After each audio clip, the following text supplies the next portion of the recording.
nada, né? Mas virão outros, não se preocupem, a gente segue desenvolvendo estudos aí do nosso querido Vygotsky, né? Porque realmente Vygotsky é um autor que nos instiga, nos desequilibra, né? E esse texto que a gente vai ver no dia de hoje, ele é um texto bem interessante, é um texto, um dos primeiros, né, que já falei isso, que chegou no Brasil, que é Pensamento e Linguagem, né, é esse aqui. O meu já está um pouquinho destruído, porque eu gosto de anotar, né. Então, tem uma citação que eu gosto muito, inclusive usei na minha tese de doutorado, que diz que a palavra é um microcosmos da consciência humana, né? Quer dizer, uma só palavra significa muita coisa.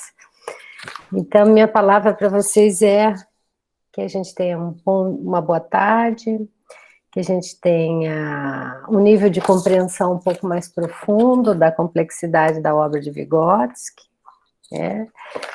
E óbvio que vão ter desdobramentos, contradições, teses, antíteses, confrontações, perspectivas teóricas diferentes quando a gente fala sobre estudar Vygotsky, né? Então, é uma leitura processual, uma leitura complexa, e que leva muito tempo realmente para a gente começar a desenvolver, então, um processo real, né, de apropriação. A educação é uma área interdisciplinar, então muitos de vocês não são da psico, né, são da educação. E aqui, talvez, nesses capítulos, a gente veja um pouquinho um Vygotsky, talvez experimentalista, né, teve uma pequena fase experimentalista aí, em que ele está dialogando muito com Birler, Kafka, Killer, enfim, com vários psicólogos da escola de Wurzburgo, né, vários psicólogos com uma visão da Gestalt, né, são psicólogos gestaltistas. Então, eu acho que o texto é bem interessante, mas eu não quero tomar mais o tempo de vocês agora nessa abertura, só queria desejar a vocês todos, assim, uma boa tarde, uma boa apresentação. Eu acho que era o Lucas e o Marcos, não sei se é o Marcos, Lucas, que ia O apresentar. Moacir. Ah, Moacir, desculpa. Então, vocês combinaram alguma coisa sobre quem que vai apresentar primeiro? Sim, eu vou começar e depois é ele. Então, é contigo, então, a nave está contigo. Eu vou desligar a câmera, mas eu estou aqui, tá? E, de Beleza. repente, eu faço alguma interferênciazinha, então, Por favor. fique bem tranquilo, assim, em relação a deter o conhecimento, mesmo que seja um capítulo pequeno, ele tem muitos desdobramentos, tem muitas veredas aí para a gente encontrar com Vygotsky. Sim. Então, vamos lá. Só Contigo, confirma para então. mim que a apresentação vai acontecer, que eu estou fazendo. Tá bom, tá ok.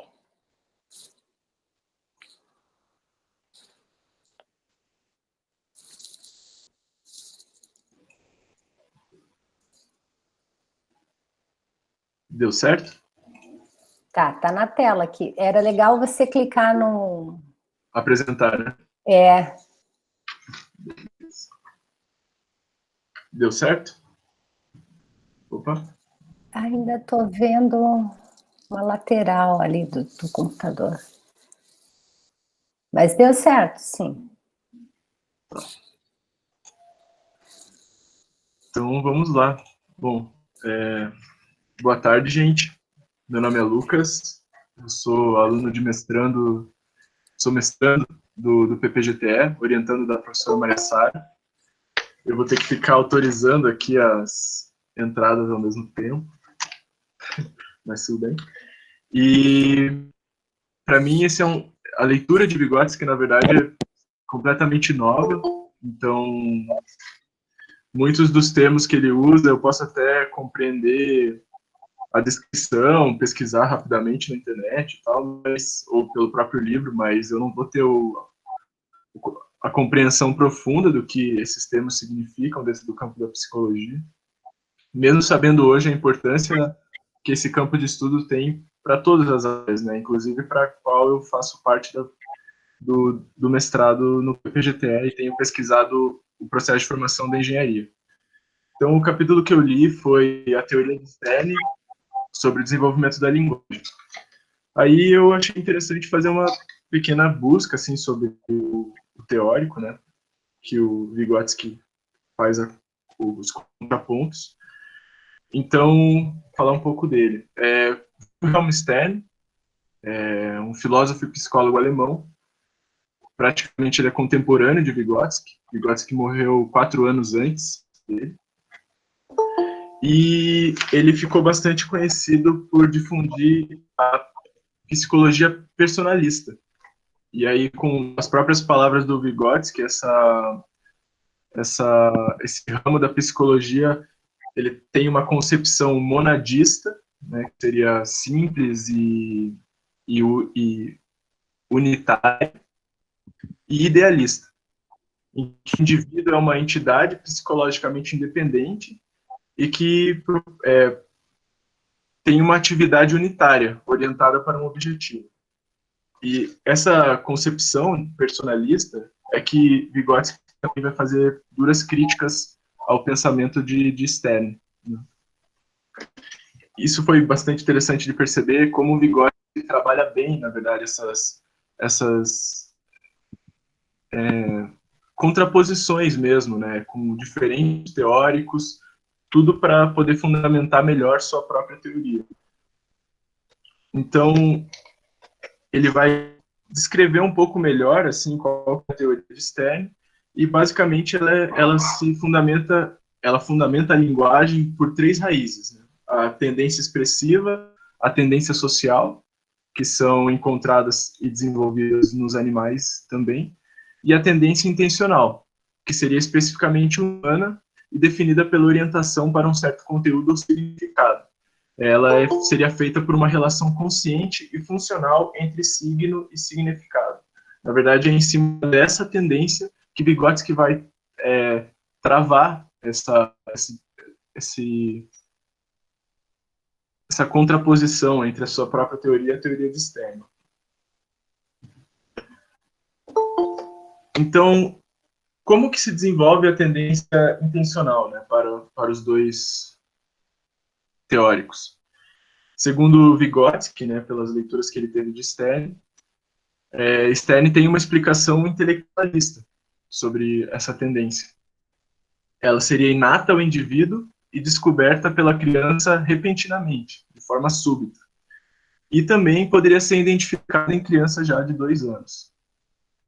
Já para Vygotsky, ela tem uma explicação genética, ou melhor, Stern, mesmo se considerando intelectualista genético, ele não considera uma própria explicação genética para fundamentar a questão da tendência intencional da sua teoria.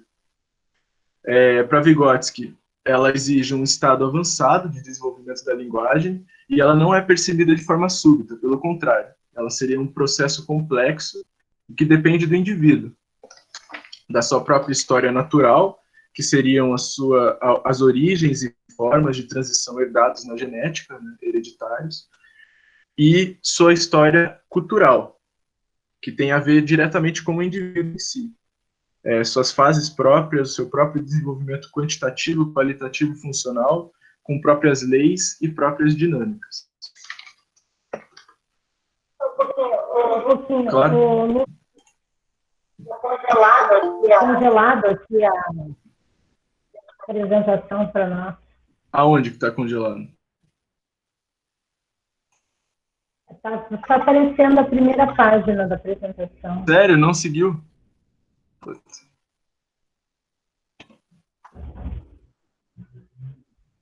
Deixa eu ver, eu acho que eu vou encerrar e começar a apresentação novamente. Não sei se é isso.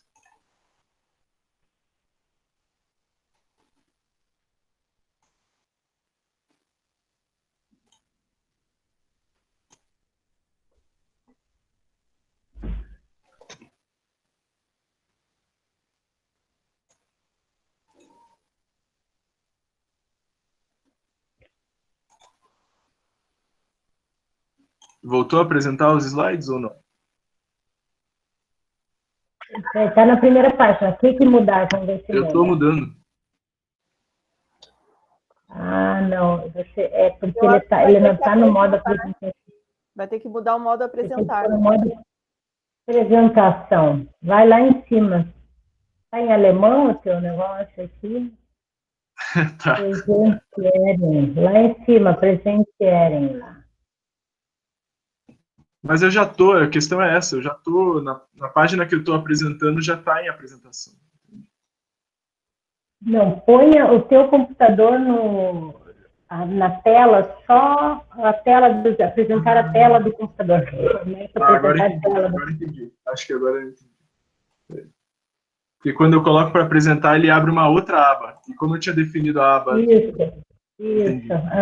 Agora, se você colocar apresentar a tela do meu computador, daí a gente vê o seu computador.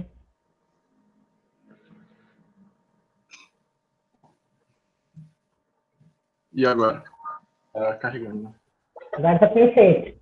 Perfeito. Deu? Uhum. Beleza. Então, Perfeito. eu não vou repetir o que eu falei, mas só para passar os slides, eu vou compartilhar essa apresentação depois, lá naquelas pastas que a gente tem no Drive.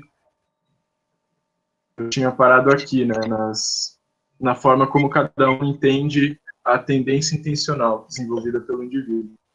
Então, outra característica interessante na forma como o Vygotsky descreve as coisas é de trazer, para além da teoria dessa figura que ele está contrapondo, ele traz outras figuras, né, para fundamentar a sua teoria. Então, ele traz, no caso, Henry Wallon, no inglês, Kurt Koffka, Piaget, Jean-Marc Delacroix e Carl Buda, para dizer o seguinte, que, contrapondo a Stern, a capacidade de ligação entre palavra e objeto, apresentada, né, expressa pela criança, não conduz necessariamente a uma consciência da relação signo-referente, que seria o grande diferencial, né, do desenvolvimento da linguagem. E essa descoberta, ela não é súbita. Certo? Aí eu achei interessante pontuar algumas convergências, mesmo ele passando o texto inteiro apresentando divergências, ele coloca algumas coisas com que ele concorda, né, converge com o Stern. Então ele afirma que existe sim um ponto de viragem, né, um ponto de virada no desenvolvimento linguístico, cultural e intelectual da criança. E que ele poderia ser apresentado, expresso, nos seguintes sintomas, como foi Stern mesmo que colocou. A procura ativa por palavras, nomes de objetos, e a identificação de saltos de vocabulário da criança. Esses seriam dois sintomas bem interessantes para compreender esse desenvolvimento da linguagem na criança. Mas aí, novamente, interessante falar sobre as divergências, né, que o Vygotsky encontra na teoria de Stern. Apesar de reconhecer o gesto como mediador das palavras na infância, Stern não busca a raiz genética dessa tendência. Ele simplesmente considera que ela surge do nada. E esse é um grande ponto de discussão para Vygotsky. Stern trata a significação da fala como uma operação intelectual pronta. Daí também o Vygotsky chama ele de intelectualista, e que nega as interações dialéticas implícitas entre pensamento e linguagem, como o discurso interior e sua emergência e conexão com o pensamento. Para Vygotsky, então, essa negação, ela bloqueia a compreensão de outros pontos intrínsecos, implícitos ao pensamento e à linguagem, ao desenvolvimento do pensamento e da linguagem. E aí, para concluir, eu acho que o ponto principal, para mim, de divergência do texto, é que, mesmo reconhecendo que o ambiente social é o principal fator para o desenvolvimento da linguagem, Stern limita o papel desse desenvolvimento por um fator orgânico interno e sobreestimado. É isso. Muito bem, parabéns. Isso aí, fez uma síntese, eu acho que bem adequada, né? Mostrou bem essa capacidade de ligação entre palavras e gestos, requer uma complexidade, né? E essa visão que torna, então, a visão de Vygotsky diferenciada dos demais psicólogos, né, como Henri Vallon, Kurtkovka, né, porque essa concepção de Vygotsky é de que a capacidade de ligação de palavra-objeto é muito mais complexa e requer muito mais criatividade, né, da parte do sujeito que aprende, então, uma palavra, né. Eu achei bem interessante, né?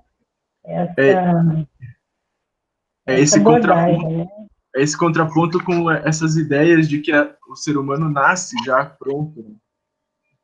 E isso foi bem interessante ter lido esse capítulo nesse momento, porque a gente vem tendo discussões aqui em casa, assim, sobre ser humano nascer mal, nascer bom, e ter lido isso nesse momento foi bem interessante para entender que essa característica mais complexa exige um envolvimento com o meio, né? Senão, casos como Kaspar Hauser não teria uma explicação, né? Exatamente. Nós não somos, assim, uma tábua rasa, né? Nós temos um componente social, cultural, genético também, né? Mas é um pouco mais complexo do que esses primeiros filósofos pensavam, né? E também a criança não é um adulto em miniatura, né? Então, mas, assim, ficou alguma dúvida aí dessa orientação, desse sentido, né? Tem uma palavra externa que é ter algo em mente. Como é que essa expressão é em alemão, Lucas? Eu vou falar em alemão, você diz se eu estou falando errado ou certo, sabe? Etwas zu meinen. Etwas zu meinen. Etwas zu meinen, é isso? Isso. Então, para que a criança consiga escolher uma palavra, ela tem que ter algo em mente, né? Vygotsky falava alemão bem, melhor do que eu, mas é o etwas zu meinen, ter algo em mente, né? Então, o pensamento fica buscando uma palavra, né? Fica buscando algo que dê sentido e significado àquela coisa, né? Então, eu acho que isso, apesar de que já existem as coisas, os objetos já têm uma orientação determinada pela cultura, pela sociedade, a pessoa humana, ela tem essa busca ativa, né? O que eu quero dizer, né? O que eu estou sentindo, o que eu estou pensando? Eu vou dizer, eu tenho raiva, mas não é bem raiva. É desgosto? Não, não é desgosto. É tristeza? Não. Então, esse Vassurmainer seria essa capacidade humana, né, de criar, né? Criar, inclusive, criar novas palavras, né? Criar uma nova linguagem, reinventar a própria fala, né? Porque, às vezes, a gente não tem uma palavra que seja realmente capaz de dar significado daquilo que a gente gostaria, né? E a gente usa os conceitos científicos, os conceitos de outras áreas, né, para tentar realmente buscar o significado da palavra, a compreensão da comunicação, né? Mas é interessante nessa questão do problema do desenvolvimento essa concepção puramente intelectualista, né, da linguagem infantil. E é na verdade, também um personalismo, né? E até hoje a gente vê muito, né? Mas, o Lucas aprendeu a falar muito rápido, uma personalidade, fulano não, demorou. Então, atribui tudo ao indivíduo, né? Sem considerar que, às vezes, um filho mais velho ajuda no desenvolvimento da linguagem um filho mais novo. Né? Então, sem considerar que uma criança, de repente, num contexto familiar, pode ser o mesmo contexto familiar, mas ela vai desenvolver e se apropriar da linguagem de um modo diferente, né?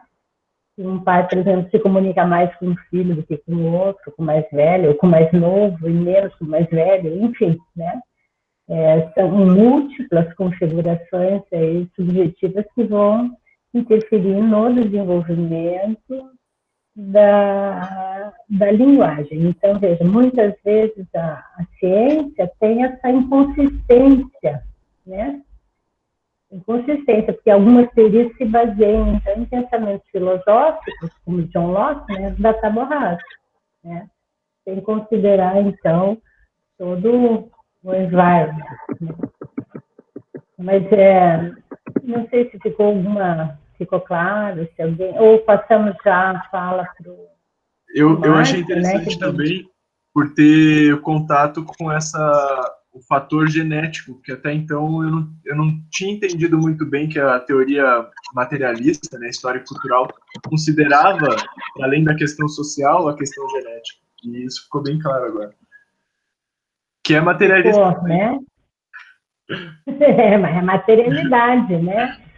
A linguagem, né, requer o aparelho fonador, né, requer uma integridade, né, do desenvolvimento né, e a gente vê também alguns estudos que Vygotsky fez sobre afasia, né, crianças que não conseguiam falar ou que falam muito tardiamente, tem uma conexão também com o desenvolvimento do pensamento, né, então a fala, né, então essas questões aí são importantes, né? Então, essas três raízes é o Wurzeln da linguagem, né? Primeiro, uma tendência expressiva para eu me expressar, né? A criança está com choro, está com dor de barriga, né?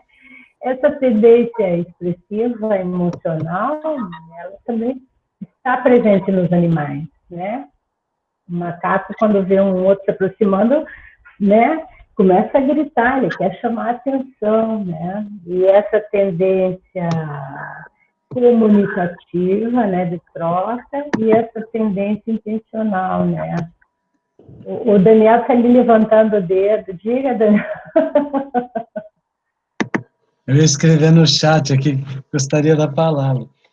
Gostaria que a gente pudesse pensar, achei algumas coisas bem interessantes, assim. Primeiro, com questão à genética, né? Não sei como você entendeu a questão da genética, mas a genética, neste caso, é buscar a origem de, né? Então, por isso que ele vai dizer o gesto, né? Isso que é a palavra, ele está falando da palavra, ele vai dizer a palavra, antes de ter um significado em si, um conceito, ela representa uma qualidade, ela está mais ligada a uma qualidade do objeto do que a um conceito sobre o objeto. Ele está buscando entender o processo pelo qual a linguagem vai se conformando, desde uma situação mais concreta, que é lá o gesto, né? E ele vai dizer lá no texto, o gesto só tem significado porque ele aponta para alguma coisa. E é esse apontar que o Stern desconsidera, vamos dizer assim, no meio do caminho, assim, né? Eu achei bonita essa coisa da palavra como, a princípio, traz a qualidade do objeto. Ela não quer dizer o objeto em si, não quer conceituar o objeto em si, né? Aí ele traz o exemplo de mamã e papá, né? E aí eu fiquei pensando na nossa língua, no português, mamá quer dizer tomar o leite, né? Papá quer dizer comer. E de como isso sai dessa relação, né? Ou o que essas duas palavras para nós, mamãe e papai, tem de leite e de comida, vamos dizer assim, né? Como é que vai mudando isso que é papá para mamá para papá, enfim, eu fiquei pensando nisso, assim, uma coisa interessante. Um jogo um pensamento sobre esses dois termos, né, que eu pensava nisso, né? Como é que isso representa, né? Quando a criança começa a comer, ela já tem um nível de consciência onde insere um terceiro nessa relação, ou seja, o papá passa a existir, né? Enfim, pensei nisso. Mas só para trazer uma cor, vamos dizer assim, no texto, assim, né? Acho bonito isso. Mas é importante pensar que a questão genética ela vai apontar para isso mesmo, né? Para uma orientação de desvelar ou revelar o processo pelo qual, né? Qual é a origem, qual é o primeiro momento, né? Amplamente consolidado, reforçado, sabe, essa visão da Gênese enquanto a origem do desenvolvimento, né? Então, se você vai estudar a linguagem, né, a Gênese é a origem, mas genético também é ter o equipamento próprio, né, Sim, o fonador. biológico, você fala, né? O biológico, né, também essas características todas aí são importantes na perspectiva de Vygotsky, né? A qualidade do objeto, acho que qualquer pai, qualquer mãe observa numa criança muito pequena, né? Porque quando ela começa a falar, ela generaliza, né? Então, se formiga é algo que se move, me lembro, meu sobrinho, né? O cachorro era formiga, tudo era chumiga. Olha lá, chumiga, chumiga, chumiga. Porque a qualidade do objeto era se mover. Então, ele via um cachorro, se movia, era uma chumiga, era uma formiga, né? Um carro, qualquer coisa que se deslocasse rapidamente no espaço. Então, isso que o Daniel trouxe é bem interessante, né? A questão da qualidade, os atributos do objeto, né? Ou então a criança que vê uma vaca, e aí o cachorro vira vaca, o gato vira vaca, então ela vê as quatro patas e associa, né? Esse exemplo que você está trazendo,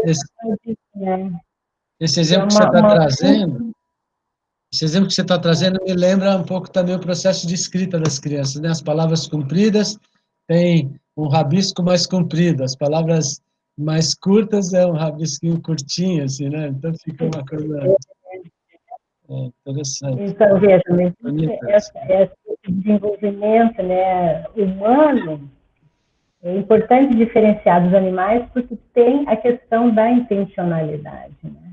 Então, por trás tem, como é que era a palavra? Zurminer, né? Quer dizer, tem algo em mente, né? Tem algo em mente, tem uma intenção, ele quer representar, ele quer falar, né? Tem um ser aí do desejo da comunicação, né? Da capacidade nossa, em essência, nesse processo complexo de escolher qual é a palavra que vai significar e expressar a minha intenção. E o ato é importante, né? Porque o ato faz parte do desenvolvimento da linguagem, né? A criança, antes de falar, ela aponta, né? Ela quer água. Às vezes ninguém sabe o que ela está querendo, ela aponta com o dedinho e fala, e só o ato, quer dizer, estou com sede de me dar água. Então, decifrar os signos, né? A mãe tem que ser bem competente para isso. Mas vamos passar para o Márcio. Professora, tem mais uma... Tem uma pessoa querendo falar também, a Marilene, só um instante, sobre esse assunto. À vontade. Boa tarde a todos e a todas. Estão me ouvindo bem? Sim. Sim. Boa tarde, Sara. Tudo bem? Boa tarde, Seguinte, tudo bem. Pegando um pouco a linha do Daniel sobre mamar, papá, é bem interessante isso, né? Como isso vem de fora para dentro na criança, porque eu me lembro bem, quando o Lucas era bem pequenininho, ele queria pedir algo, ele falava assim, mamá caiaque, mamá caiaque. E só eu que entendia o que era mamá caiaque, a mãe, né? Que é a tradutora, digamos assim, oficial. Mas eu dei o sentido para ele e que futuramente ele se apropriou daquilo que eu fui falando para ele. Então ele falava, mamá caiaque, você quer Nescau quentinho, né? Que é o mamá com chocolate, né? Que é o Nescau.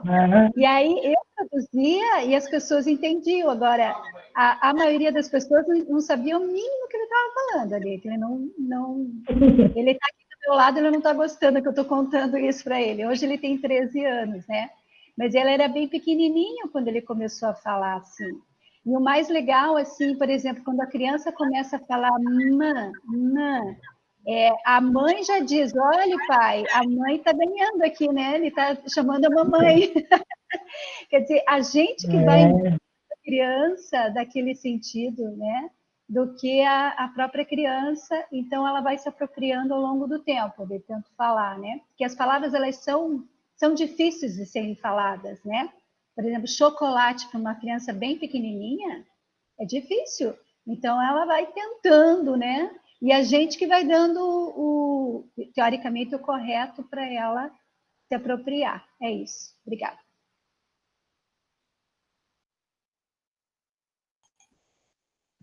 Obrigado, Marilene.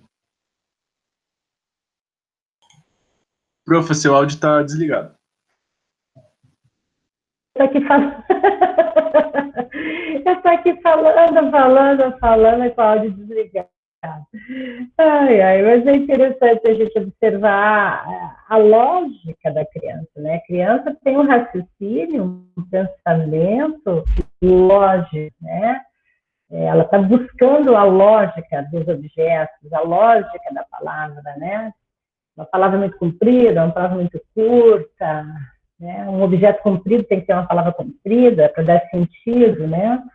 Então, a palavra, para significar algo objetivo, atrelada ao objeto, né?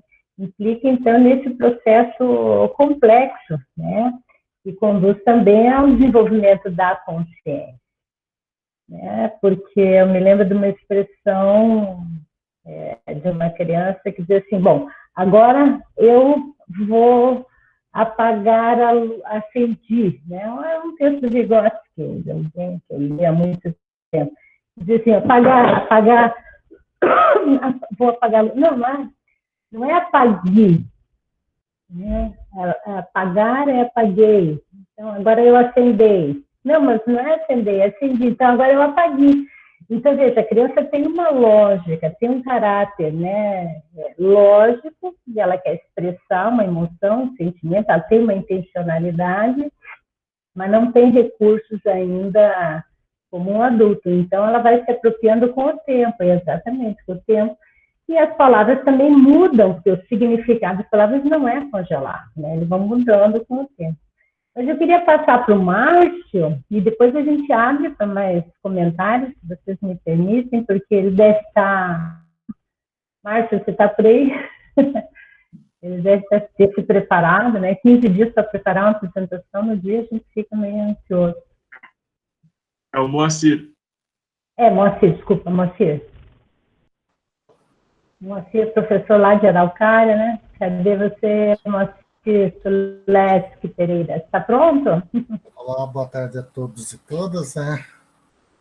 Deixa eu ver aqui. Boa tarde, Marcelo.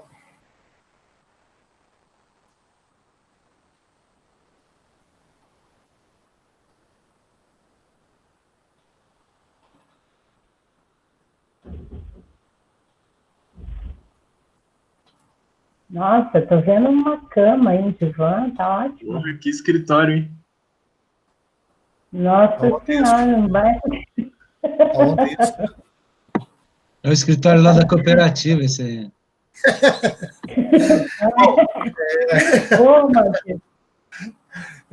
Bom, eu sou Moacir Tuleski, né, primeiro filho de 8, né, daqui da Araucária, sou avô de 8 netos, né, e eu vou falar sobre a raiz genética do pensamento e da linguagem. Eu sou especialista, né? Sou pedagogo de formação, mas sou especialista em direito educacional, gestão pública e orientação educacional.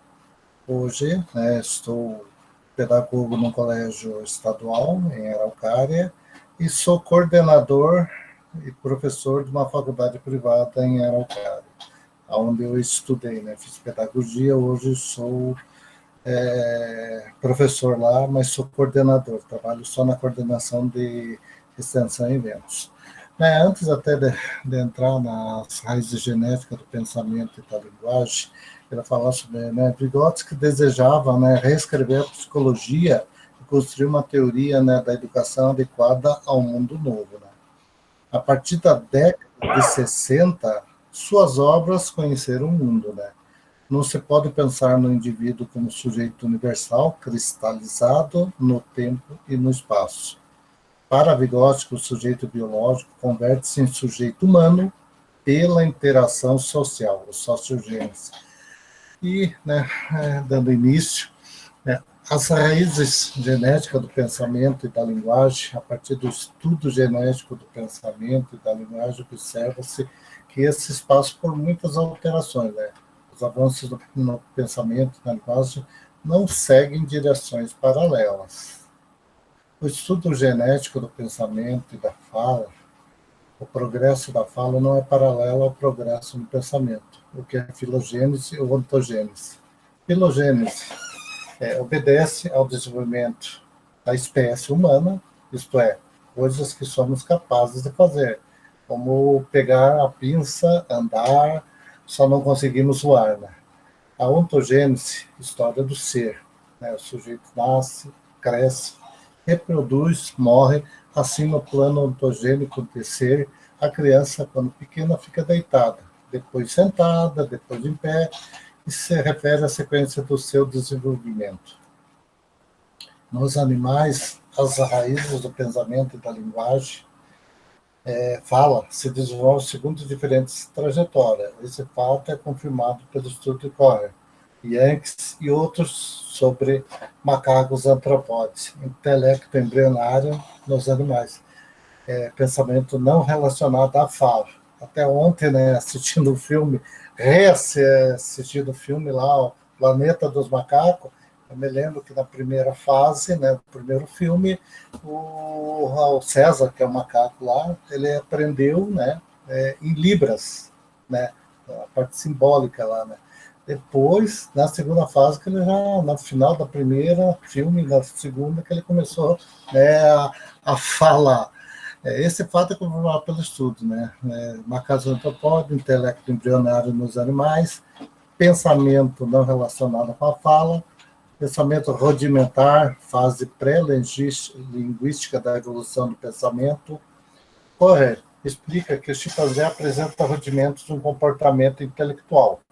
Semelhante ao do homem, não existem diferenças. Ausência de fala, pobreza de imagem. Provou que o surgimento de intelecto embrionário nos animais, mas isso significa que o aparecimento do pensamento no sentido próprio do termo não se encontra de maneira nenhuma relacionado com a linguagem nos animais. Ações dos chimpanzés são independentes da sua linguagem. Tortic e Poroswik veem nas ações do chimpanzé mecânica do instinto, aprendizagem por tentativa e erro.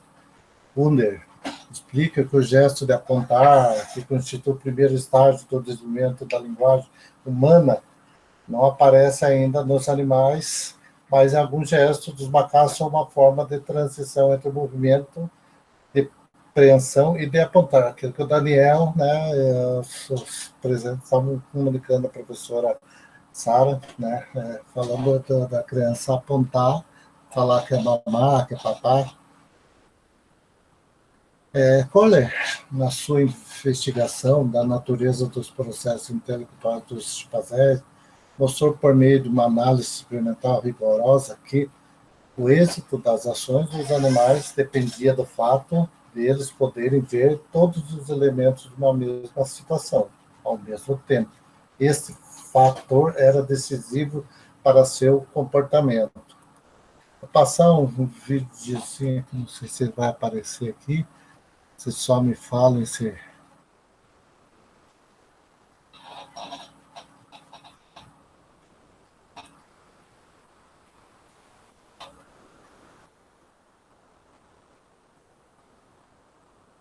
É que ele tem que conectar... Está rodando, está rodando. Não, mas é legal. Ó, isso, das Ilhas Canárias, ótimo.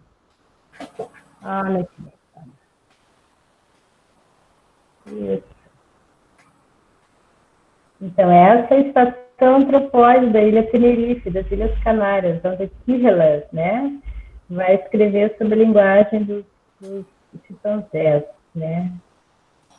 E aí ele vai dizer que as manifestações fonéticas simples refletem só os seus desejos, né? E as expressões emocionais nunca são um signo de algo objetivo. Quer dizer, nunca o macaco diz alcance para mim aquela vara, por favor, né? Verdade.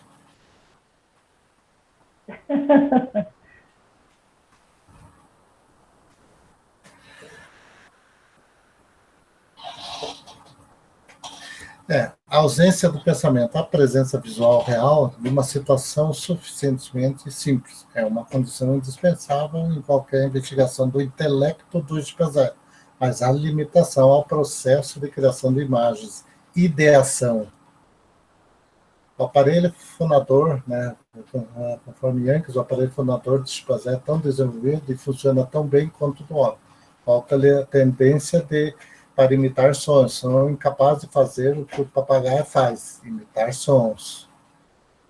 A diferença entre Yankees e Vygotsky. Para Yankees, os chimpanzés são incapazes de falar pela incapacidade ou dificuldade de imitar sons. Para Vygotsky é uma questão de intelecto, já que a habilidade linguística não é expressa unicamente com a fala e os chimpanzés não possuem ideação.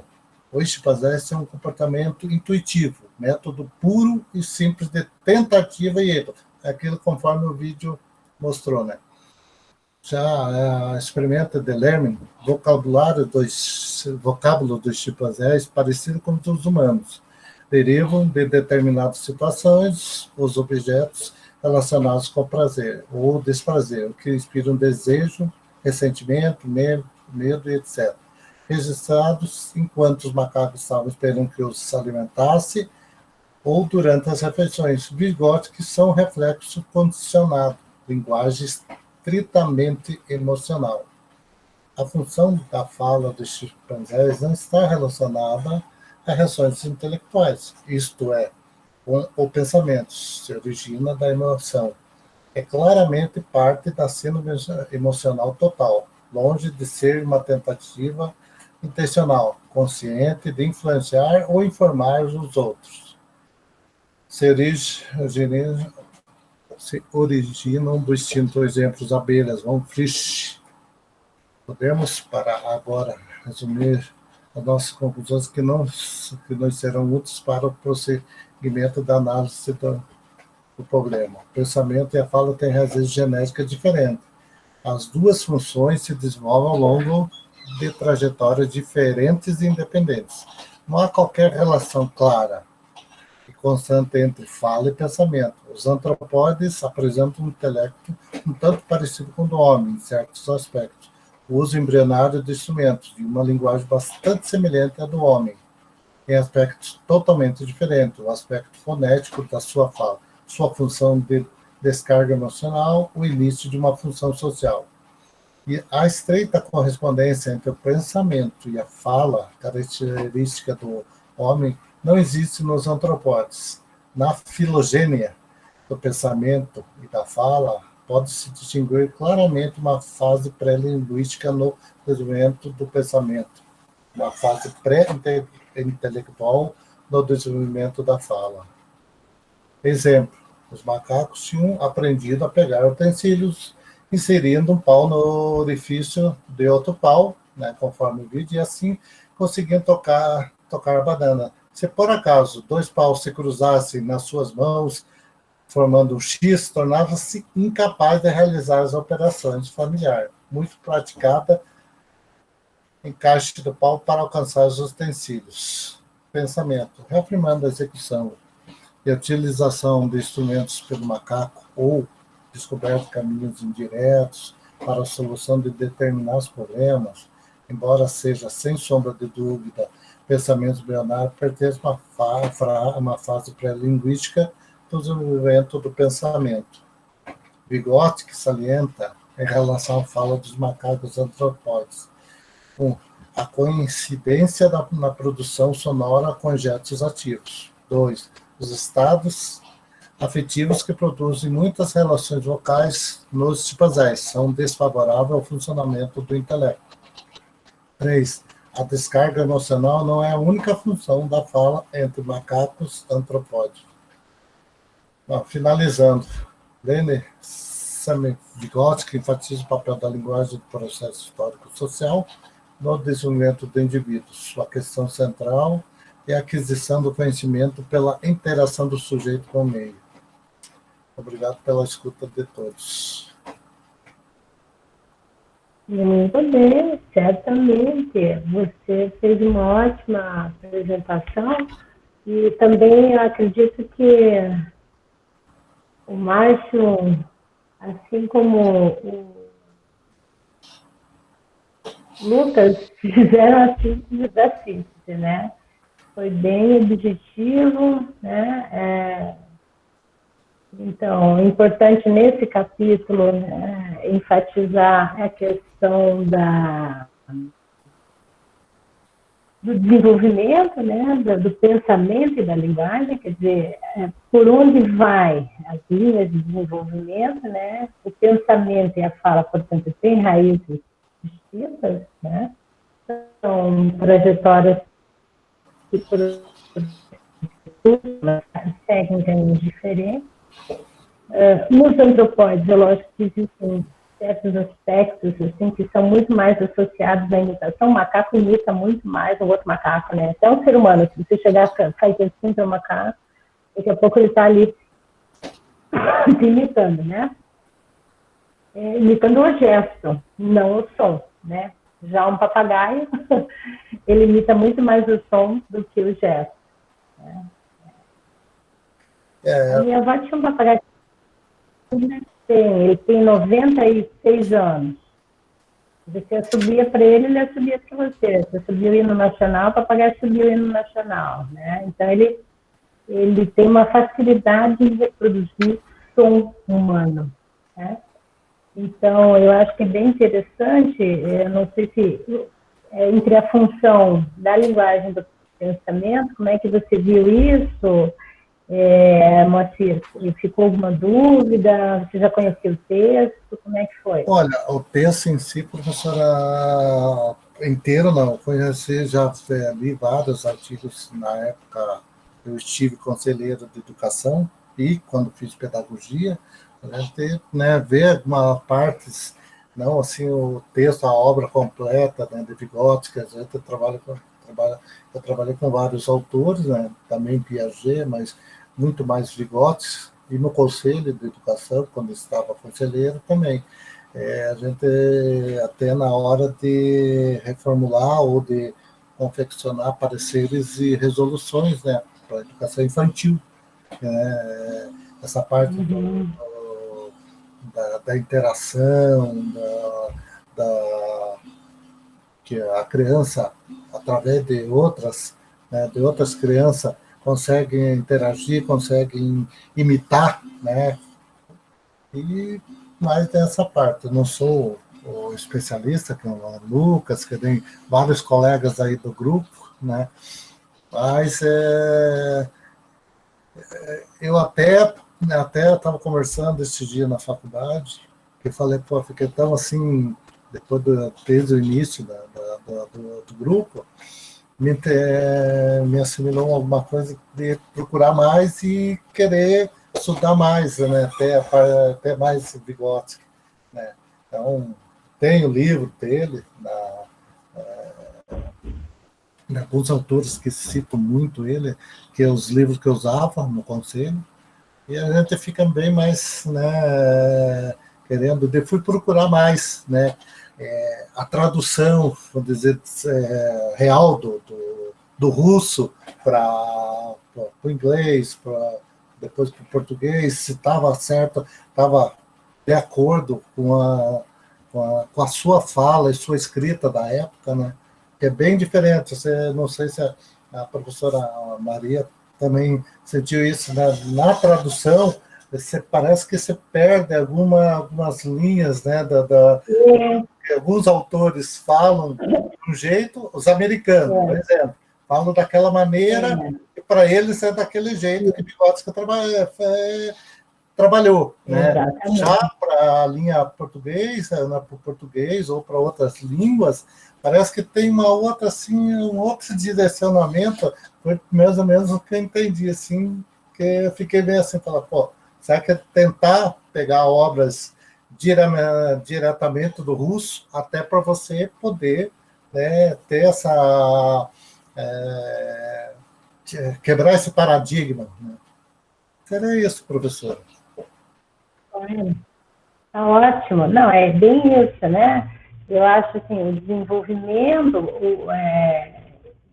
ele vai falar, né, que existe uma fase pré-intelectual, uma pré-verbal do pensamento e que tem uma fase que antecede, né, esse pensamento verbal. Então, as coisas são um pouco mais complexas, né? E quando a gente trata também da análise, eu vou pedir para desligarem a câmera, porque minha conexão está bem ruim aqui, gente. Então, quem está com a câmera aí, para ver se melhora um pouquinho. Então, essas condições aí não são puramente psicológicas, né? O texto que o Moacir trouxe é um texto que requer também o experimento, a leitura de outros autores da época, que pesquisavam muito essa relação ontogenética do desenvolvimento do pensamento e da linguagem, né? E que caminham, na verdade, também por raízes distintas, né? Então, o que acontece em relação aos animais, nos estudos de Wolfgang Killer, toda a escola de Würzburgo, da Gestalt, né, é que o uso dos instrumentos para os animais, de uma vara, de uma caixa, para alcançar um determinado objeto, ele é um uso que depende amplamente de que essa configuração visual espacial desses objetos esteja ao alcance, né, do macaco. E no caso do homem, não, né? Mesmo que a vara para alcançar uma banana não esteja ali, a criança consegue se deslocar desse ambiente, vai abrir um armário, vai pegar, subir em cima da mesa, vai buscar uma vara onde quer que esteja para alcançar o objetivo. Então, os estudos com os macacos antropóides, eles se desenvolveram muito, principalmente porque naquela época a grande preocupação era o desenvolvimento da inteligência, né? Então, quando estive nas Ilhas Canárias, eu fiquei chocada, porque La Casa Maria, que é onde era a estação de experimentos do Wolfgang Killer, estava destruída, né? E aí havia um movimento internacional de psicólogos a favor da preservação da Casa Marília. E aí eu fui saber com a comunidade por que a Casa Marília, que devia ser assim, um museu da psicologia, estava realmente destruída. Porque houve, então, aquela guerra mundial, os alemães, os nazistas, muitos fugiram para as ilhas, né? E algumas pessoas acreditavam, então, que todos os alemães eram nazistas que foram se esconder lá. E que foi o caso, então, do Wolfgang, que ficou muito tempo nas Ilhas Canárias e, do mesmo modo, também sofreu preconceito e perseguição. Mas a Casa Marília ainda vai se transformar no museu, eles não conseguiram realmente destruir, né? Mas os experimentos dele, a inteligência dos monos antropóides, são livros que vocês conseguem ainda acesso pela internet, né? Então é domínio público, então eu acho que se quiser se aprofundar realmente, tem que se aprofundar não só no Vygotsky, mas em o que conduz a essa reflexão crítica de Vygotsky, né? Como que ele explica a ontogênese, a filogênese, a sociogênese e a microgênese, né? Porque quando a gente fala nas raízes do desenvolvimento do pensamento e da fala, mesmo que você pense em irmãos gêmeos, univiterinos, que teriam talvez a mesma carga genética, a gente tem que recordar que com efeito eles vão viver um ambiente que vai produzir estimulações diferentes. Né? Então, a gente está, de um jeito, por um lado, aproximando de uma discussão em relação aos psicólogos behavioristas, comportamentalistas, e, por outro, também estamos nos distanciando também dos psicólogos gestaltistas, que estavam muito mais próximos de estudos da física, né, de estudos da percepção humana. Então, Vygotsky assim, vai desenhando, né, este caminho entre a neuropsicologia, que é uma corrente da psicologia mais preocupada com o estruturalismo, a estrutura do pensamento, né, essa relação do pensamento. Do outro lado, a gente tem Watson, né, e um behaviorismo muito forte, dizendo que o homem é produto dos estímulos do ambiente. E também temos umas correntes mais subjetivistas, aí, mais personalistas. Então, construir uma psicologia de cunho materialista histórico e dialético não é um processo fácil de nenhuma forma. Então, é importante isso que o Márcio trouxe, né? O Moacir trouxe, que a gente pode encarar realmente como se colocar um pouco no lugar de Vygotsky e perceber os grandes desafios, então, dele na época, né? Uma época muito terrível de perseguição aos judeus, e a gente não pode esquecer que Vygotsky também era judeu, né? Então, todo esse contexto histórico, né, todas essas condições aí tornam realmente a leitura de Vygotsky um grande desafio, né? E aprender no comum, né? Quando a gente quer aprender só num grupo de professores é uma coisa. Quando a gente quer aprender só num grupo de mestrandos ou só um grupo de doutorandos é outra coisa. Então, quando a gente quer aprender ou estudar, o grupo de leituras é rico por causa disso, porque permite a variabilidade do humano, né? Então, a gente vai se cruzando, às vezes, com perspectivas diferentes, olhares diferentes sobre o Vygotsky, né? Nós temos aqui no grupo já doutores em psicologia, psicologia do jogo, doutores, né, em várias áreas do conhecimento, na educação. Temos pessoas que não são da área da psicologia de jeito nenhum, que é o caso do Lucas, né? A formação dele é em engenharia, então, nossa, fique bem tranquilo, né? Que o Lucas é mestrando lá do PPGTE, mas não é um grande especialista aí, nesse momento, pelo menos, né?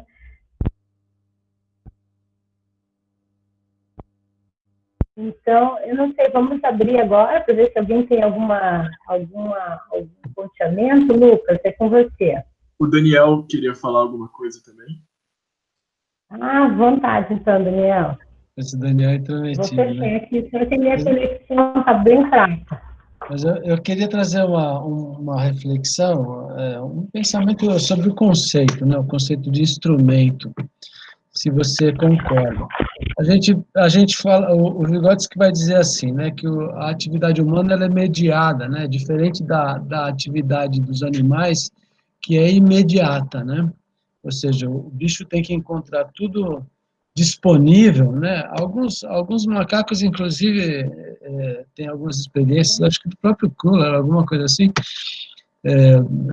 enfim, que se ele vê alguém guardar uma vara, ele é capaz de ir buscar a vara se tiver na memória dele, né? Por uma memória curta, obviamente. Então, a atividade humana ela é mediada pelos instrumentos e pela linguagem, né? A linguagem tem essa característica que você falou, que ela vai se modificando ao longo do tempo, porque ela é parte da prática social, enfim, então ela vai se acrescentando. Assim como o instrumento, né? Por exemplo, o martelo do marceneiro é um, o martelo do chapeiro é outro, o martelo do açougueiro é outro, o martelo de cozinhar é outra, enfim, o martelo, o instrumento ele vai guardando ao longo da sua história, da história das necessidades dadas profissões, vai ganhando um formato peculiar, é como se ele fosse um repositório da história das necessidades daquela profissão, né? Então, quando ele fala aqui nesse texto que o macaco usa um instrumento, eu gostaria de propor essa discussão. Quando o macaco usa uma vara, isto é um instrumento? Por quê? Ele pega aquilo, resolve o problema e larga, né? Uma vez o problema resolvido, ele larga. Ele não vai aprimorar a vara, ele não vai colar os bambus um no outro para que aquilo fique para sempre daquele tamanho. Enfim, aquela vara não vai guardar a história da necessidade do macaco, né? Então, se conceitualmente um instrumento é uma objetivação de uma história, como a linguagem é também, né? Mas isso talvez não poderia ser chamado de instrumento, né? Talvez um proto-instrumento, né? Não sei nem se utensílio seria a palavra correta. E nós temos um problema que o Moacir falou, talvez de tradução, ou talvez de falta de uma palavra que... mas, para mim, chamar de instrumento a vara do macaco não fecha com a questão, com o conceito que eu tenho de instrumento, entende? Queria saber a posição de vocês quanto a isso. Assim. Até porque a própria protolinguagem, ou seja, a linguagem emocional, instintiva do macaco, ele não chama de linguagem, né? É uma protolinguagem, na verdade.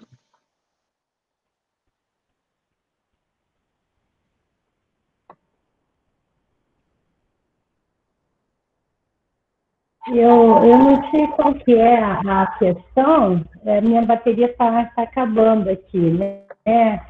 Então, eu só peguei um pouco sobre uma questão, parece que de instrumento, naquilo que você estava dizendo, Daniel.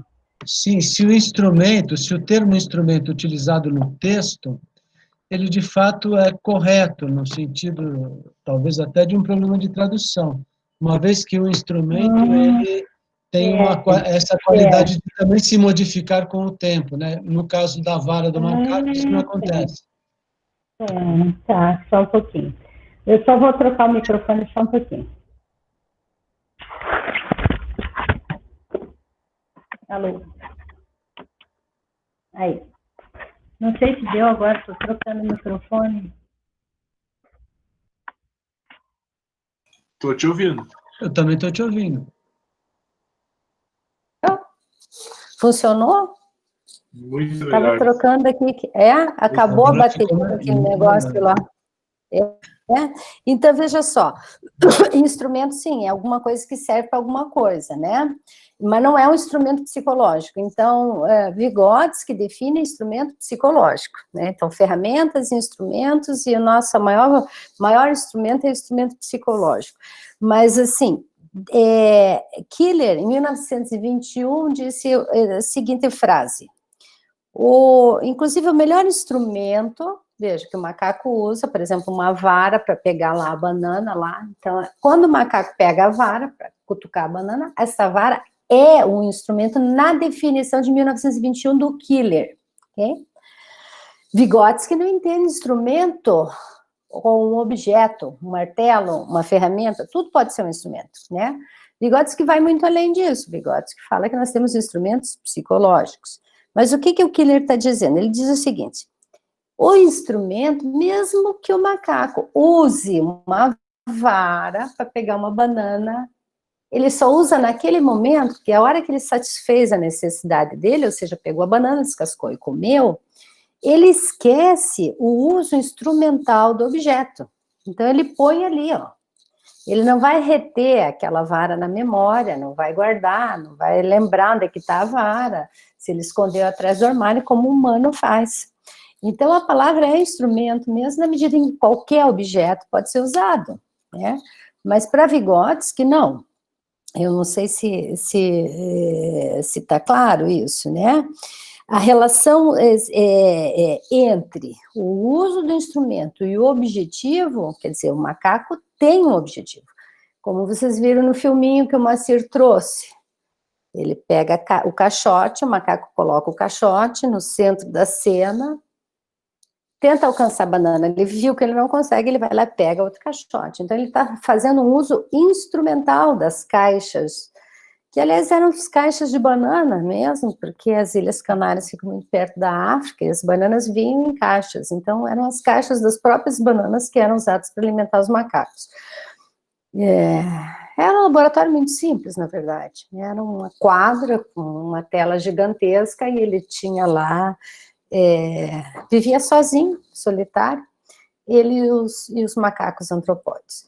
Então, ele descreve assim, uma importantíssima, vastíssima análise do comportamento, a inteligência dos monosantropóides, o comportamento dos macacos, né?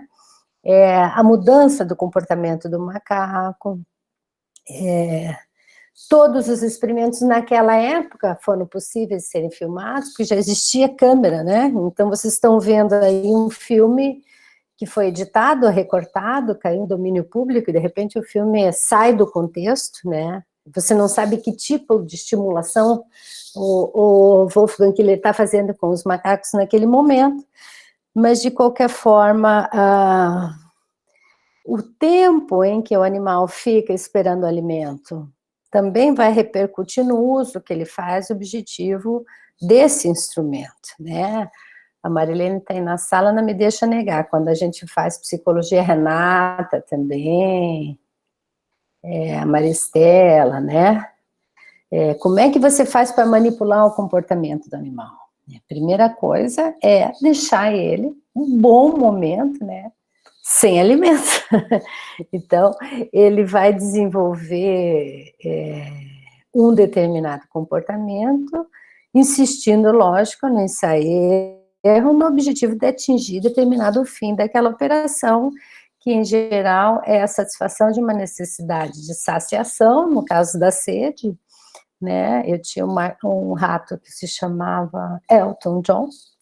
Para mim foi muito frustrante, porque depois que eu ensinei todos os comportamentos para o Elton, e ele aprendeu a bater na barrinha não sei quantas vezes para tomar água, e dar uma voltinha em torno de si mesmo para se alimentar, enfim, eu tinha condicionado completamente o comportamento do Elton.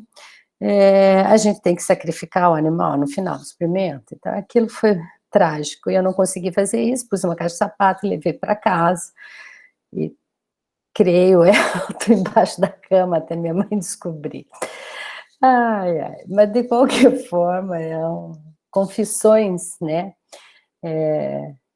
de uma estudante de psicologia que teve que trabalhar com laboratório, com animais, né? Isso faz parte da formação do psicólogo, né?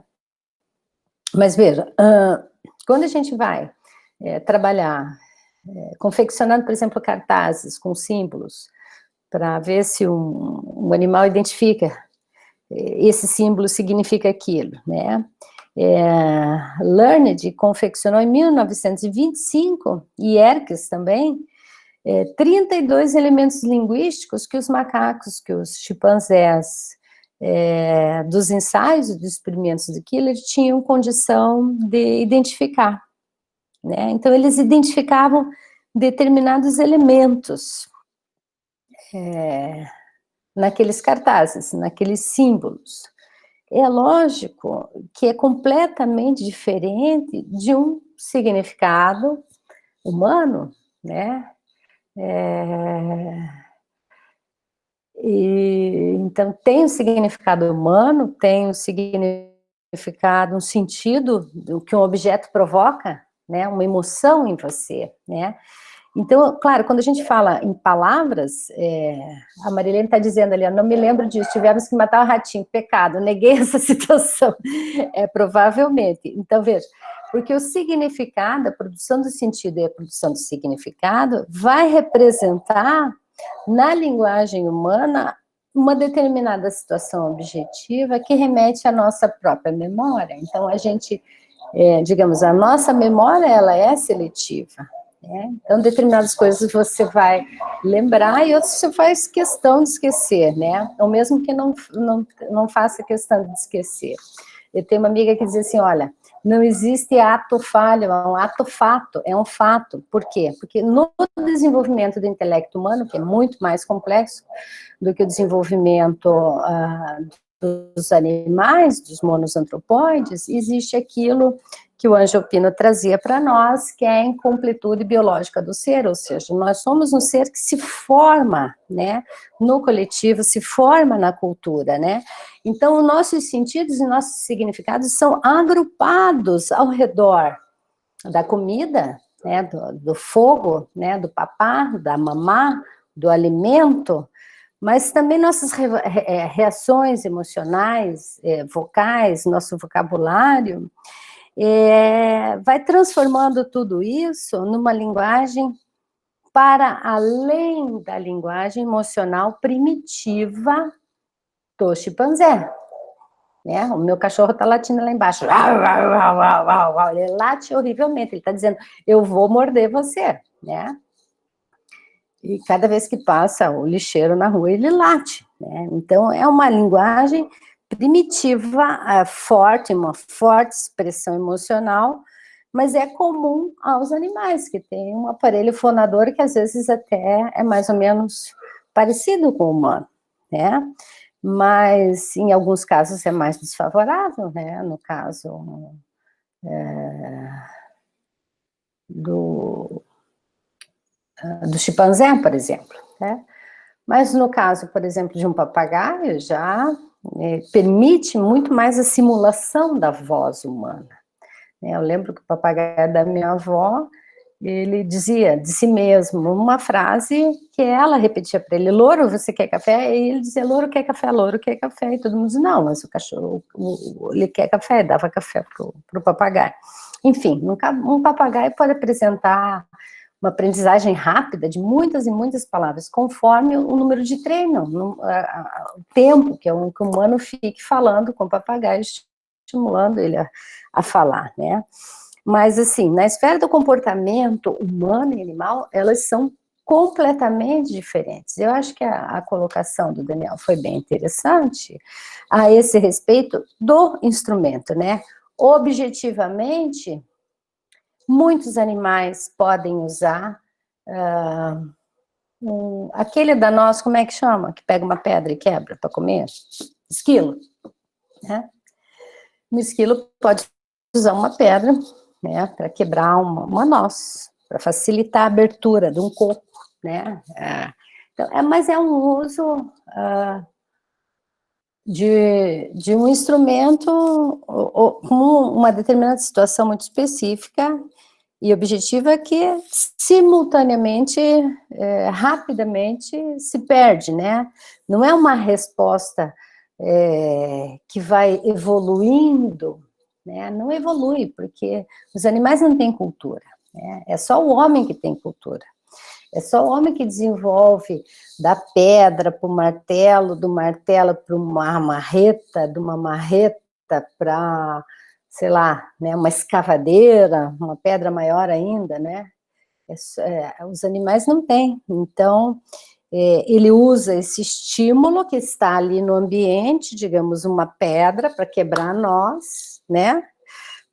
De uma maneira muito primitiva, né?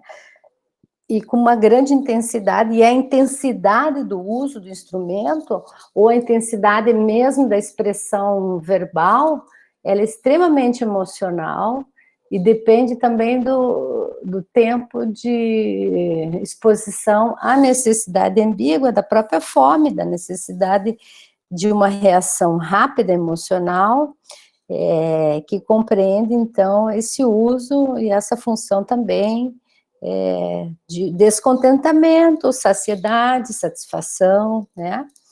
Então, eu acho que é bem importante isso, né, distinguir essa resposta concreta do animal, ó lá, tá latindo de novo, a uma determinada situação, né, que é latir por causa do lixeiro, enfim, que é uma reação emocional, não é intelectual, né? Agora, quando a criança, né, usa uma cadeira nos experimentos de Vygotsky, né, para subir em cima de uma mesa, fica sozinha, e daí ela sobe em cima de uma cadeira e sobe na mesa para pegar um biscoito que a mãe escondeu no último lugar do armário, né? Então, essa criança, ela está tendo toda uma elaboração intelectual, né? É lógico que esse texto do livro, cadê? Pensamento e Linguagem, essa versão da Martins Fontes tem 190 páginas, eu disse para vocês. Se vocês quiserem ter uma leitura mais ampla, não esqueçam que tem uma nova edição, revisada, ampliada, comentada, que tem 450 páginas. Então, a melhor forma, realmente, é pegar o texto completo, né? Esse de 450 páginas, que é traduzido para o português, que é a nova edição da Martins Fontes. E o outro texto é o próprio texto do volume 2, que é esse aqui, que é das obras escolhidas de Vygotsky, onde ele vai discutir muito mais sobre o aparato fonador dos animais e vai trazer várias experiências, né? Mas tem uma frase que eu queria ler para vocês, que é uma síntese, né? O pensamento e a linguagem têm diferentes raízes genéticas, né? Por quê? Porque o pensamento vai para um lado, a linguagem vai para... Em determinados momentos eles se cruzam, né? Então, aquela frase que eu comecei, né? Uma palavra é um microcosmos da consciência humana, né? Na nossa reunião de hoje, né? Uma pequena palavra, às vezes, quer dizer muita coisa. O desenvolvimento do pensamento e da linguagem segue linhas distintas e independentes. Eu posso pensar muito mais do que eu tenho capacidade de falar, né?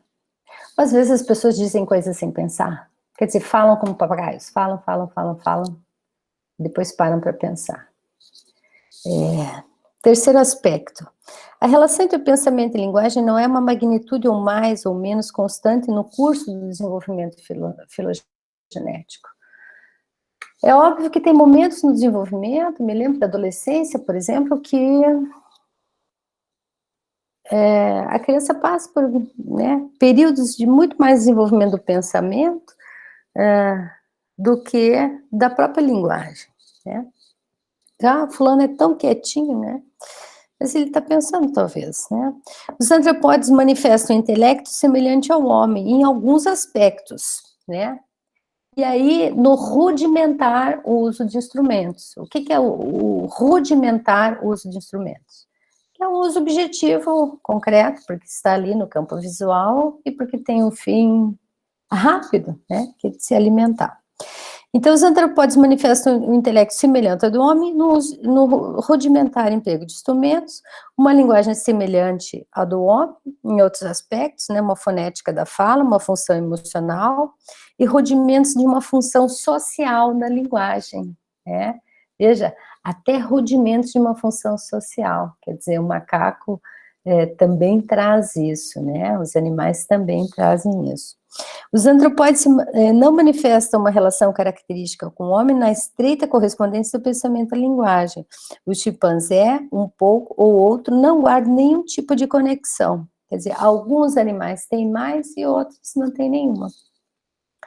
A filogenia do pensamento e da linguagem podemos reconhecer indiscutivelmente numa fase pré-linguística, é isso que eu ia falar, do desenvolvimento da inteligência e uma fase pré-intelectual do desenvolvimento da linguagem. Quer dizer, antes de falar, a gente pensa. Então, há uma fase pré-intelectual no desenvolvimento da linguagem, que a criança tá pensando, né?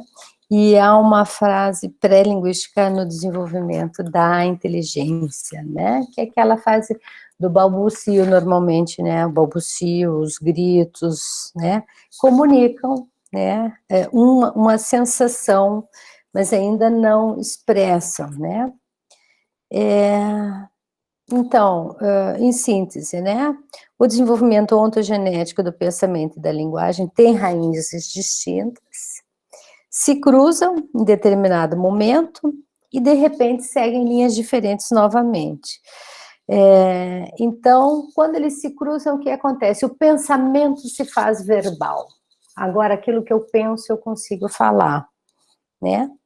E a linguagem se faz intelectual, quer dizer, agora que eu falo, eu consigo pensar sobre o que eu estou falando. Então, é nesse momento que se cruza o pensamento e a linguagem. Enfim, temos muito mais questões sobre o desenvolvimento, né? E aí, no texto original, ele vai fazer uma interlocução, como eu falei, com Watson, com Killer, né? Com toda a escola de Wurzburgo, com os gestaltistas, mas eu recomendo a vocês, né, a leitura também das obras escogidas, que estão em espanhol, que foi gentilmente cedida para mim há 20 anos atrás, mais ou menos, por Yorks, da Universidade de Cuba, né, na Universidade de Santiago de Cuba, que hoje é professor lá, então eu disponibilizei para vocês, e recomendo, então, que avance continuamente no estudo do pensamento e linguagem, porque Vygotsky vai ser um grande interlocutor aí, com o desenvolvimento, então, de uma análise da linguagem, né, que está muito além dos linguistas contemporâneos, né, ou dos linguistas que viviam na época de Vygotsky. Então, acho interessante também resgatar e avançar na leitura, usando as obras escogidas da versão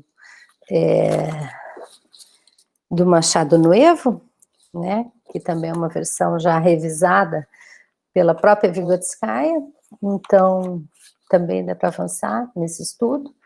Mas, de qualquer forma, eu acho que vale, gente, uma primeira leitura, uma primeira aproximação do autor, e ler o texto básico de pensamento e linguagem, que ainda é utilizado no Brasil inteiro, em muitos cursos de pedagogia, psicologia, enfim, na formação em geral, né? Eu acho que a gente tem ainda 30 minutos. Será que a gente consegue abrir para ver se tem algum debate, alguma dúvida? Professor, é terrível, não dá para dar fala, que o professor não para mais de falar, né? O que vocês acham? Lucas, tem alguma dúvida aí? Porque eu tô com a luz aqui, eu não tô meio que Não, eu enxergando. estava pensando exatamente sobre essa relação entre pensamento e linguagem, que ficou bem pontuada nos 2 capítulos, mas você falou o que era necessário, assim, para eu entender melhor. Tá. Não sei se alguém quiser escrever no chat ali, fazer uma mediação de perguntas. Eu queria dizer para vocês, aproveitar, né, também falar um pouquinho, né, do que acontece na adolescência, que é aquele sussurro, então aquela linguagem interior, né, aquilo que a gente chama de devaneio, também é importante, que é interno, né. Então, a investigação, também vou aconselhar vocês a lerem o artigo da professora Sara, né, que é a replicação de um experimento de Asch sobre a formação dos conceitos. Eu acho que a formação dos conceitos é o próximo encontro nosso, não é? E aí a Renata está aí? Oi, professora, não, no próximo não, eu fiquei no dia 25, eu vou fazer o capítulo 7. Pensamento e palavra, que é a Isso, síntese, né? pensamento e palavra. É a síntese, então eu não quero aprofundar muito para não chegar lá, né? E aí, então, para a próxima, a gente vai ter o estudo experimental da formação de conceitos, que eu aconselharia também a ler o artigo da professora que vos fala, que é um artigo sobre Asch, né? Onde eu estou replicando um experimento feito com crianças durante muito tempo por Asch, eu estou replicando com adultos, e esse artigo, então, está publicado, depois eu posso mandar o link do artigo, claro. A formação de conceitos, o título é exatamente esse, formação de conceitos replicando o experimento. Porque eu repliquei daí com adultos em vez de ser com crianças, né? Então, alguém vai fazer esse texto para o nosso próximo encontro? Eu não sei quem teria disponibilidade. Vamos lá. Levanta a mão. Quem cala, consente. Olha, quem cala, consente. Vai ser de novo naquele negócio. Está ali o link, colei lá o link do artigo para vocês. Então, é um estudo experimental na formação de conceitos e desenvolvimento dos conceitos científicos na infância também. Faz tanto tempo que eu fiz a programação do curso que eu já não me lembro. Quantos textos que são? Porque o pensamento em palavra, Renata, ele é bem curtinho, né? E ele é importante porque aí vai falar um pouco daquilo que eu estou dizendo, né? Dos linguistas, né? E de como essa psicologia que Vygotsky vai trabalhar, vai desenvolver essa reflexão sobre a palavra. Então, nós temos dois textos, um traz sobre fragmentos de frases completadas, né, que é a formação de conceitos para o próximo encontro. É o capítulo 5, né? Porque a gente tem o 5 e o 6, e daí e o 7. já tem gente, eu acho que é a Renata e a Salete já estão... Então, a Renata e a Salete as duas ficam com o 7º. O 7º, Porque ele é um texto bem complexo, né, Renata? E a Salete, Sim. Cadê a Salete? Está aí? A Salete, eu acho que ela estava até agora, eu acho que caiu. Tá, Mas assim, como ele está fazendo na prática, veja, Renata, uma análise, né, da linguagem, então, a propriedade da linguagem, como é que ele vai construindo tudo isso, então eu acho que é um capítulo que realmente dá para duas pessoas apresentarem. E aí, então, falta o capítulo 5 e o 6, se alguém quiser se manifestar. Então, eu gostaria, é o Christopher que está falando. Eu posso fazer Christopher. A Maristela também falou que gostaria, se puder repetir. Então, a gente pode dividir. Eu faço o 5 e a Maristela faz o 6. O que tu acha, Maristela? Maristela, cadê você? Ela acabou de sair, eu acho. Mas eu acho que pode ser sim, né? Porque, veja, o desenvolvimento dos conceitos científicos na infância... Ela acabou de voltar. Dá para combinar, eu e você, no próximo? Sim. Pode ser, Maristela? Caiu a minha internet aqui.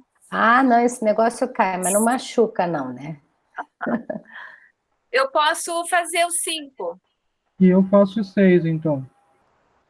Ou vocês invertem, né? O Christopher faz o 5 e você faz o 6 e a Renata faz o 7. Então, ele é bem interessante, o 5, ele é longo, né, Christopher?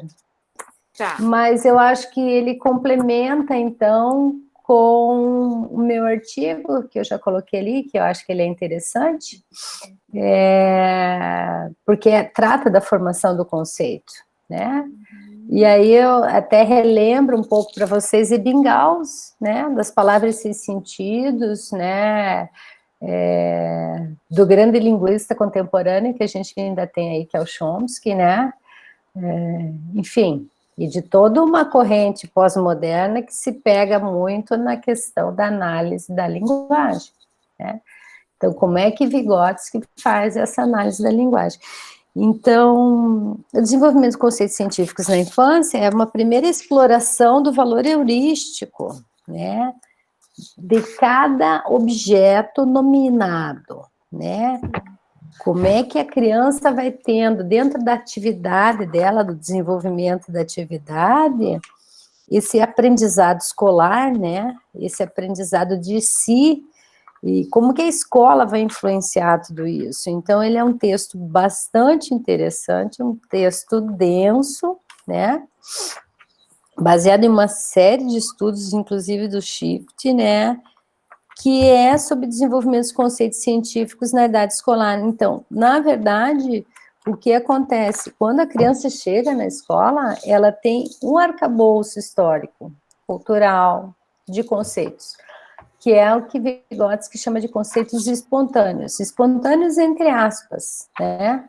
Digamos, são conceitos aprendidos na comunidade, na relação com as pessoas, né?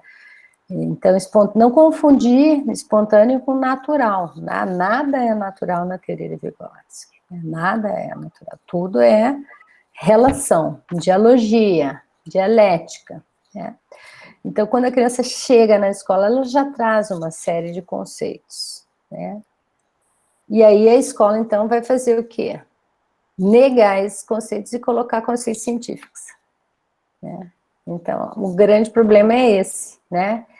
Como reconhecer quais são os conceitos espontâneos que a criança traz para a sala de aula. Quer dizer, ela chega numa sala de aula vinda de uma família, de uma classe social, de uma estrutura, né? Então, eu estava fazendo, quando a senhora estava falando, eu estava pensando assim, a respeito dos conceitos espontâneos, né? A linguagem, ela tem uma dimensão espontânea, né? Eu estava pensando nas gírias, sabe? Assim, quando o adolescente, ele usa muita gíria, né? Eu sei que não é uma coisa tão, né, tipo, criança, né? Mas eu estou pensando pela... E aí, quando ele fala, ele utiliza uma gíria, ele está criando uma linguagem também, né? E aí, e bem isso, ele não está, ele está criando uma outra linguagem, acoplada à linguagem que nós utilizamos, né? Então, às vezes, ele reverte um sentimento, né? Ou uma palavra, por exemplo, ficar. Ficar é um verbo, né? Há um tempo atrás, ficar fazia muito tempo, é uma linguagem do adolescente. E passou a ter uma relação, passou a ter a ser uma relação afetiva. Eu sei que eu posso estar misturando nesse aspecto, mas eu estou pensando nessa dinâmica que a linguagem tem, né, de ser construída também, ela não é uma coisa estática. É importantíssimo isso que você está falando, porque a escola não pode negar, né, e a maior parte dos métodos e das teorias educacionais vai muito por essa ideia de tábua rasa, né, como se a criança chegasse na escola sem nada, né, um saco vazio, você vai enfiando informação. Violenta, né? Hã? É uma coisa até violenta que a escola faz, né? Isso, muito, muito, porque veja, Powerade, né, digamos, isso aqui é uma outra cultura, power significa o quê? Né? Qual que é o sentido disso? Né? Vem de uma outra cultura, veja, uma coisa da globalização, Powerade, bom, power, uma garrafa como outra garrafa qualquer, né? Mas é power? Puxa, de repente você pega uma criança de 5, 6 anos, não, esse aí eu não quero, porque esse refrigerante não é power, esse é o power. Diga, o que quer dizer power? Power quer dizer massa, quer dizer legal, quer dizer força, quer dizer power. Poxa, power é power, como é que você não sabe o que significa power, né? Então, o nosso distanciamento intergeracional faz com que a gente perca toda a riqueza de vocabulário, né? Que a criança traz para a escola, traz para uma ONG, para um CAPES, para um centro de convivência, seja lá para onde você esteja trabalhando, né?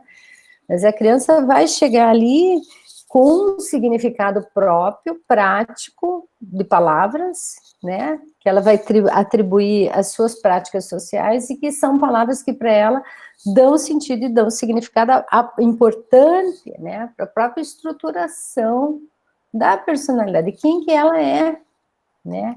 Você pergunta para a criança, defina quem você é. Eu sou o cara. Mas o que quer dizer eu sou o cara? Não, eu sou o cara que eu sou o líder da minha turma, eu sou o cara, eu sou, né? Então, veja, necessitamos fazer realmente um exame mais aprofundado, né? De que, qual é a palavra que a criança usa? Não é qualquer palavra. E qual é o sentido e significado disso, dessa palavra? Está amarrada num complexo psicológico muito grande que a gente não pode negar, né, Christopher? Sim. Então, a gente não pode estar só amarrado numa compulsiva repetição a conceitos científicos, né? A gente tem que entender a perspectiva da criança, né? Qual que é a família, né? Qual que é aquela palavra está expressando o quê, né? Principalmente Maristela que trabalha aí nessa conjuntura, né? Veja, a linguagem vai trazer a literatura, vai trazer a experiência da criança, vai trazer as histórias que contaram ela para a infância, as histórias que contaram do mundo. A palavra que a criança usa, ela é muito importante, né? Mesmo a criança muito pequena. Porque a palavra também é um meio de explicação da realidade da criança, né? É uma forma com que a criança consegue se expressar e explicar para nós a realidade que ela está vivendo, né? Tem coisas que ela pode expressar. É lógico que há outras conexões que a palavra não basta. Não, a palavra não consegue produzir, né, uma explicação igualmente potente, né, de um fenômeno, de uma situação, né.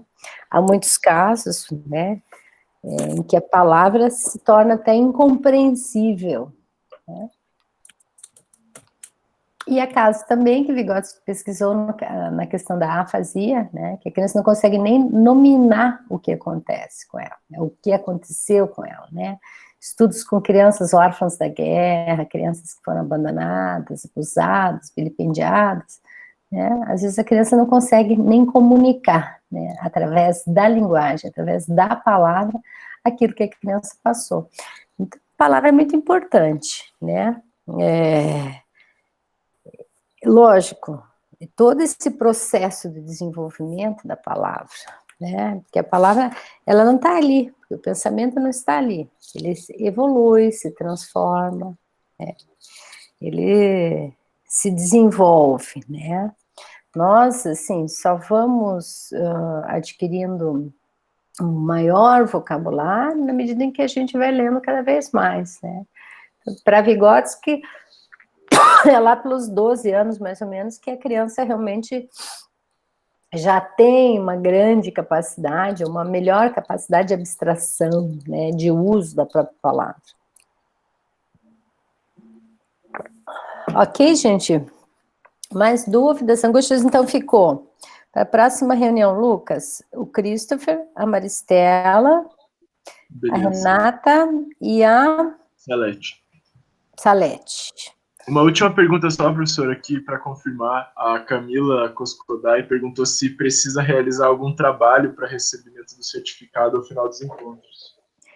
Camila, precisa, né? A ideia que é produzida pelo grupo de leitura de Vygotsky a gente senta, lê o texto, discute e produz uma resenha, um paper, alguma coisa assim, que é um produto da reflexão, porque, veja, a linguagem escrita é outro tipo de linguagem, né?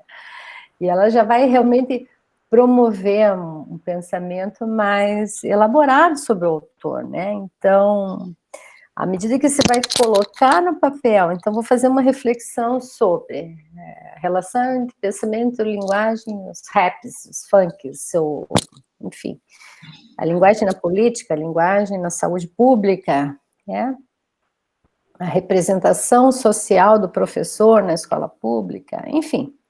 À medida que você para e senta, você começa a colocar no papel as suas ideias, você começa a reelaborar seu pensamento, você vai se aproximando do autor de uma outra forma. Então, uma das funções é cumprir 75% de presença, que agora, por causa da pandemia, a gente não está cobrando isso, e produzir um paper.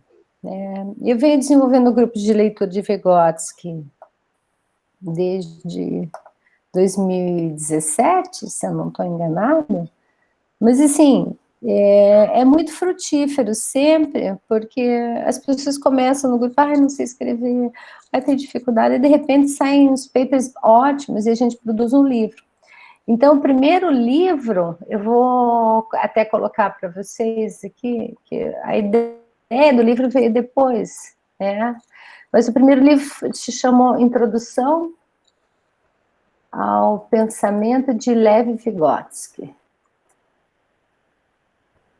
Lógico, pode ter muita crítica, pode ter... Eu acho que eu coloquei esse livro na pasta. Ah, colocou? Então, essa introdução ao pensamento de Vygotsky foi um livro, assim... 326 páginas, né? Foi um livro, assim, bem legal, né? Formado... uma leitura, né, do grupo de leitura. É um livro que foi produto de um processo de construção de conhecimento coletivo, né? Então, muita gente trabalhando junto, discutindo, perspectivas teóricas diferentes. Eu vou pôr o link ali para vocês, né? Porque é gratuito também, vocês podem baixar. Ó, o Ivan participou do livro, né? Isso. E aí, então, ano passado eu fiz outro grupo, nesse Ivan já não participou, e as pessoas têm outros interesses, vão para outras, né, áreas e tal. Mas o Matheus participou, cadê o Matheus? Não sei se o Matheus está aí. Joyce participou, né, Joyce? Sim.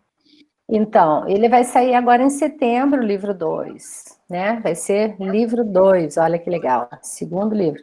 E aí eu chamei de introdução, de novo, à leitura de Lev Vygotsky, porque a ideia do grupo de leituras é uma leitura de introdução, a gente vai desenvolvendo, né? E aí eu estou chamando de interdisciplinar, porque nesse livro a gente tem autores da matemática, a Márcia, você participou do primeiro, do segundo, você está sempre aí, né? Que ótimo. Então, que participou do primeiro, do segundo, vai ter o segundo lançado esse ano. Então, é um esforço bastante grande de a gente produzir um conhecimento científico, aberto, plural, democrático, né? Então, esse segundo livro vai sair agora em setembro, é o volume 2, e aí a gente convida também os autores dos capítulos a serem palestrantes na nossa conferência.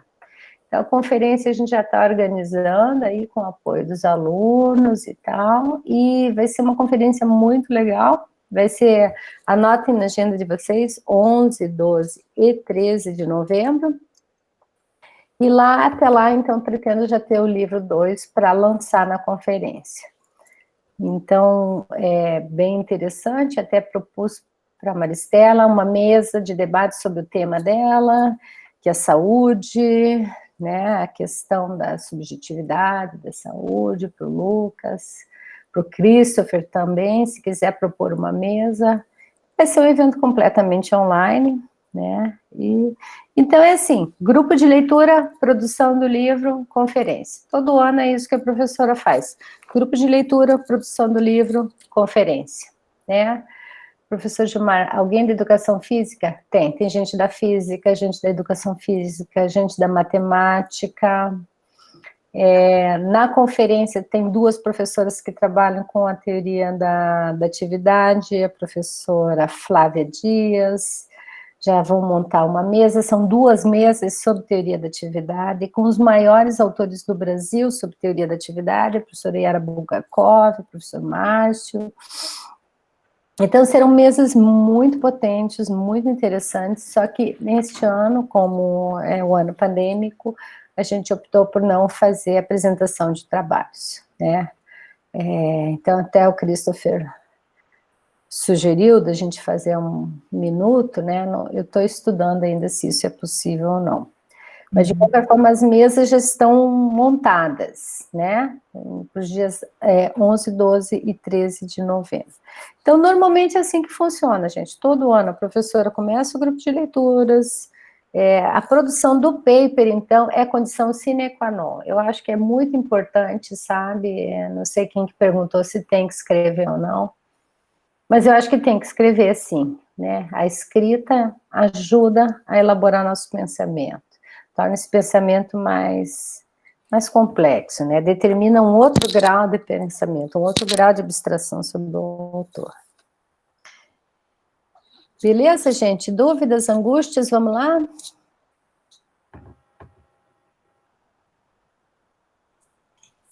Só confirmando, então, eu fiquei com o capítulo 6, não é isso?